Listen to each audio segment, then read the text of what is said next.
আজ ৩রা মে আন্তর্জাতিক সংবাদপত্রের স্বাধীনতা দিবস।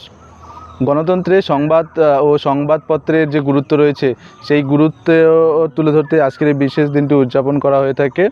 সাংবাদিকরা দেখুন নিজের পেশাগত দায়িত্ব পালন করার জন্য বিভিন্ন দুর্গম স্থানে বা কঠিন পরিস্থিতির মধ্যে তারা সংবাদগুলি সংগ্রহ করে থাকে এবং আমাদের সামনে তুলে ধরেন।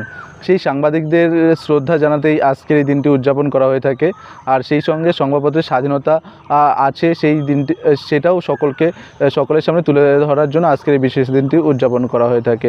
আজকের এই সাংবাদিকরা দেখুন আজকে সারা দিন এখানে সেখানে ঘুরে সঠিক খবর আমাদের সামনে তুলে ধরছেন। আজ এই সাংবাদিকরা আছেন বলেই আমরা ঘরে বসে দেশ বিদেশের খবরাখবরগুলি পেয়ে থাকি। তো সেই সাংবাদিকরা নিজের জীবন পরোয়া না করে তারা সঠিক সত্যটাকে খুঁজে বের করতে যায়। যে কোনো কঠিন পরিস্থিতি হোক না কেন তারা আমাদের সামনে সত্যটাকেই তুলে ধরার চেষ্টা করে। তাই আজকের এই বিশেষ দিনে সকল সাংবাদিকদের জানাই আমার তরফ থেকে আন্তরিক অভিনন্দন ও উষ্ণ ভালোবাসা।